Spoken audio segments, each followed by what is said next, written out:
जो लोग मुसलसल अपने बाल गिरने की वजह से परेशान हैं, उनके लिए दुनिया की सबसे बड़ी विग तैयार कर ली गई है, जिसकी ऊंचाई तकरीबन 2.58 मीटर या 8 फुट 6 इंच है और ये कुछ ऐसी दिखती है। आप चाहें तो इस पर अपनी मर्जी का कोई भी हेयर कट करवा सकते हैं और चाहें तो इसको ओढ़कर सर्दियों में ब्लैंकेट के तौर पर भी इस्तेमाल कर सकते हैं। इमेजिन कि इस लड़के को आपके साथ लिफ्ट के अंदर जाना पड़े या फिर ये मूवी देखते वक्त आपकी फ्रंट सीट पर बैठा हो, गाड़ी की या फिर बाइक की अगली सीट पर आपके सामने आकर बैठ जाए। चलो और किसी का फायदा हो ना हो, लेकिन पैंटीन और हेड एंड शोल्डर वालों को तो अपने लिए बिल्कुल परफेक्ट मॉडल मिल गई है। और अगर आप किसी को ये गिफ्ट करना चाहते हैं तो उसे कमेंट सेक्शन में जरूर मेंशन करें। Amazing random facts around the world के सीजन 2 पार्ट 23 में खुशामदीद। एक ऐसी मुनफरिद वीडियो सीरीज जिसमें हम दुनिया और कायनात से मुताल्लिक ऐसी हैरत अंगेज और ऐसी इंटरेस्टिंग किस्म के फैक्ट्स जानते हैं जो कि आपने आज से पहले कभी ना सुनी हो, और इनके बारे में जानकर आप एक ही वर्ड बोलेंगे, बस यार और कितना सहूं मैं। तो चलिए शुरू करते हैं आज का ये इंटरेस्टिंग एपिसोड।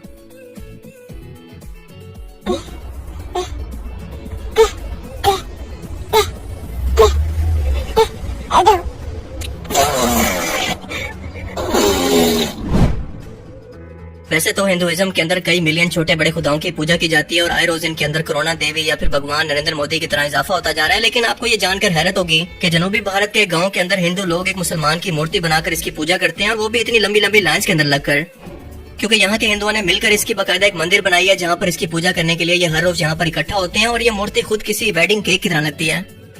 मकामी लोगों के मुताबिक ये मंदिर तकरीबन 500 साल पुराना है और इसके पीछे वाकया दरअसल कुछ यूं है कि हिंदू नस्ल के कुछ लोग जब इस इलाके के अंदर आबाद हुए तो एक मुस्लिम नौजवान ने इनकी काफी मदद की थी, जिसकी मौत के कुछ ही अरसे के बाद यहाँ के लोगों ने इसे खुदा मानकर इसकी मूर्ति बनाकर पूजा शुरू कर दी। आज के टाइम के अंदर भी ऐसे लोग मौजूद हैं। मतलब कहाँ से आते हैं ये लोग, कहाँ से आते हैं? इस मूर्ति को फ्रूट, नारियल, शराब, गोश्त, अगरबत्तियां चढ़ाने के लिए इस्तेमाल किया जाता है और अच्छा खासा बिजनेस पे चमक गया है, किसी और का नहीं बल्कि सिर्फ मंदिर के पुजारियों का। और इस वीडियो को देखने के बाद हमारे मुसलमान पीर और दरबारों की इंतजामिया ने यहाँ पर अपनी तबलीगी जमात भेजकर इनकी हिदायत के लिए कोशिश शुरू कर दी है कि ये लोग मुर्दों की पूजा करके इससे दुआएं मांगकर शिरक करने से बाज आ जाएं। You know what I mean. असल में बात यह है कि जहालत की ना कोई बाउंड्री होती है और ना ही कोई लिमिट होती है। ये हर फिरके में, हर मजहब में और हर एक बाउंड्री के पार आपको बिल्कुल एक जैसी मिलेगी, जिसका ताल्लुक किसी और चीज से नहीं बल्कि सिर्फ और सिर्फ जहालत से है। सोशल मीडिया पर अल्जीरिया के इमाम साहब की नमाज तरावी की एक वीडियो बहुत ज्यादा गर्दिश कर रही है, जिसके अंदर ये देखा जा सकता है कि नमाज के दौरान एक बिल्ली इनके कंधों पर आकर बैठती है और बोसा देकर वापस उतर जाती है। मगर इमाम साहब न इसे पीछे हटाने की कोशिश करते हैं, ना इसको भगाते हैं, बल्कि हुस्न सलूक से इसे बकायदा ऊपर चढ़ने का रास्ता देते हैं। अब ज़ाहिर ये एक छोटी सी वीडियो है, मगर इस कदर अहम है कि पूरी दुनिया की मीडिया इंडस्ट्री को अकेले तबाह करने के लिए काफी है, जो अरबों डॉलर लगाकर फिल्म, मीडिया और सियासत के अंदर मुसलमान कौम को एक जालिम और वैशी कौम साबित करने की हर मुमकिन कोशिश करते हैं। लेकिन इनके तमाम चालों को इस एक वीडियो ने गलत साबित कर दिखाया कि हमारा मजहब इस्लाम दरअसल सिर्फ इंसानों के लिए ही नहीं बल्कि जानवरों से भी हुस्न सलूक और प्यार का दर्स देता है।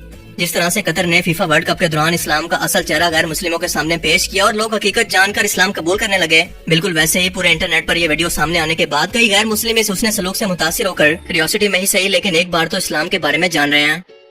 और इस अपनायत की एक वजह यह भी है कि इनके खुद के मुल्क के अंदर भी ये कानून है और इन लोगों की फितरत के अंदर जानवरों से मोहब्बत शामिल है। और इमाम साहब से सिर्फ जानवर ही नहीं बल्कि बच्चे भी प्यार करते हैं, क्योंकि इनकी एक और वीडियो के अंदर ये देखा जा सकता है कि बच्चे नमाज के बाद इनके पास इकट्ठे होकर इन्हें बाकायदा हक करके प्यार करने लगते हैं।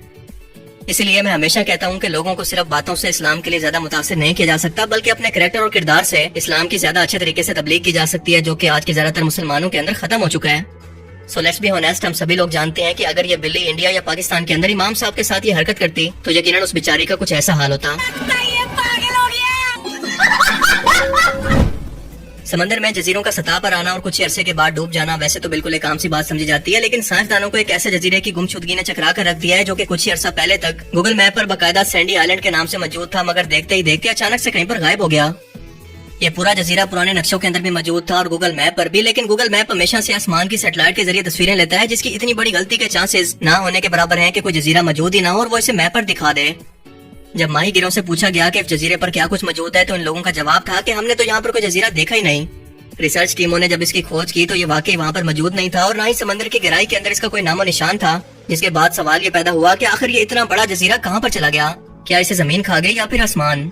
इसी सवाल ने इसका नाम गुफ्त आइलैंड या फिर भूतिया जजीरा रख दिया, जिसके बारे में आज तक रिसर्चर परेशान है कि ऐसा भला मुमकिन कैसे हुआ, पर किसी के पास इसका कोई जवाब नहीं।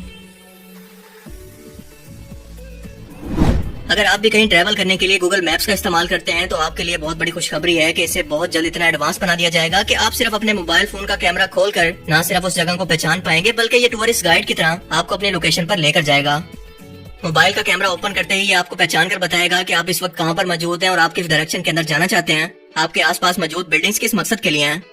और अगर आपको तब भी मुश्किल पेश आए तो एक टूरिस्ट गाइड जो कि एक लोमड़ी है आगे चलकर आपको अपनी मंजिल पर पहुंचाएगी। बस आपको इसके पीछे पीछे चलकर इसको फॉलो करना है। गूगल ने इस नई टेक्नोलॉजी को वर्चुअल पोजीशनिंग सिस्टम का नाम दिया है, जो कि आपको बिल्कुल एग्जैक्ट फासला और टाइम को तय करके जल्द से जल्द किसी भी नई जगह पर पहुंचाने के लिए काफी हेल्पफुल होगा। क्या कमाल का आइडिया है ना? अमेजिंग। रस्म और रिवाज दुनिया के अंदर कैसे जन्म लेते हैं, इस चीज को समझने के लिए कुछ साइंटिस्ट ने एक एक्सपेरिमेंट किया कि 5 बंदरों को एक जगह पर रखा और इनके साथ एक सीढ़ी लगा दी। इस ऊंची सीढ़ी पर केले रख दिए। जब भी कोई बंदर इन केलों को उठाने के लिए सीढ़ी पर चढ़ता तो तमाम रिसर्चर इन बंदरों पर पानी डाल देते और जब ये बंदर नीचे आता तो पानी बंद हो जाता। कोई और बंदर सीढ़ी पर चढ़ने की कोशिश करता तो उसके साथ भी यही होता। रिसर्चर फौरन से तमाम बंदरों पर ठंडा पानी डाल देते। सो अब आहिस्ता आहिस्ता तमाम बंदरों को ये बात समझ आ गई कि सीढ़ी पर चढ़ने से नुकसान होता है क्योंकि हम सब पर पानी गिरने लगता है। अब अगर इन 5 बंदरों में से कोई एक भी ऊपर चढ़कर केलों को उतारने की कोशिश करता तो बाकी 4 मिलकर इसको नीचे उतारते हैं और इसको खूब मारते हैं। अब रिसर्चर्स ने क्या किया कि 5 में से एक बंदर को निकालकर इनकी जगह एक नया बंदर इनके दरमियान रख दिया, जिसे कुछ पता नहीं था कि यहाँ पर आखिर क्या चल रहा है। अब ये नया बंदर जब केले उतारने के लिए सीढ़ी पर चढ़ने लगा तो रिसर्चर्स ने इस पर कोई बारिश नहीं की, मगर फिर भी बाकी 4 बंदरों ने मिलकर इसको सीढ़ी से नीचे उतारा और इसको खूब मारने लगे। उस बंदर ने कुछ टाइम के बाद दोबारा ऐसा करने की कोशिश की तो इन 4 बंदरों ने मिलकर इसको दोबारा नीचे उतारा और खूब मारने लगे। अब ये नया बंदर समझ गया कि यूपर चढ़ना मना है और ऐसा करने पर मार पड़ती है, लेकिन इसके पीछे वजह क्या है और ये सब क्यों हो रहा था इसे कुछ नहीं पता था। बस ये पता था कि ये काम नहीं करना और ना ही किसी को करने देना है। यूं एक एक करके साइंटिस्ट ने बाकी 4 बंदरों को भी बदल दिया, यानी 5 के 5 बंदर एक दूसरे से बदल गए। 5 की जगह नए बंदर आ गए, लेकिन हैरत अंगेज तौर पर रिसर्चर ये देखकर हैरान रह गए कि इन 5 के 5 बंदरों ने इस सीढ़ी पर चढ़कर केलों को उतारने की कोशिश की ही नहीं, बल्कि जो भी ऐसा करने की कोशिश करता बाकी 4 मिलकर उसको नीचे उतारते और खूब मारते। यानी एक खामखा की तोम परस्ती इनके अंदर डेवलप हो गई, जो कि अपनी आने वाली नस्लों को भी ट्रांसफर करेंगे। बिल्कुल इसी तरह से रस्म और रिवाज और हजारों साल पुरानी तोम परस्तियां जन्म लेती हैं, क्योंकि हम अपने बुजुर्गों से सुनते हैं कि ये काम नहीं करना, इसमें नुकसान है। ये रस्म चलती आ रही है, पर ये काम क्यों नहीं करना, इसका नुकसान क्या है, इस खास किस्म की रस्म की वजह क्या है, किसी को कुछ नहीं पता। बस इसका जवाब ये होता है कि हमारे बड़ों ने किया था तो हम भी कर रहे हैं। बंदर तो चलो जानवर हैं, इनके अंदर अकल नहीं है, लेकिन इंसान अपनी अकल होने के बावजूद भी अगर इस तरह के सवाल ना उठाए तो उन जानवरों में और इंसानों में भला फर्क क्या रह गया? एक बार जरा सोचिएगा जरूर। तो आज के amazing random facts around the world की सीरीज में सिर्फ इतना ही। आपको इनमें से सबसे अमेजिंग फैक्ट्स कौन सी लगी और क्यों? अपनी कीमती राय का इजहार कमेंट सेक्शन में जरूर करें। अब मैं मिलूंगा आपसे एक ऐसी नई इंटरेस्टिंग वीडियो में। तब तक के लिए अपना बहुत सा ख्याल रखिएगा। Thanks for watching this video. अल्लाह हाफिज। खत्म। Bye bye, tata, goodbye, गया।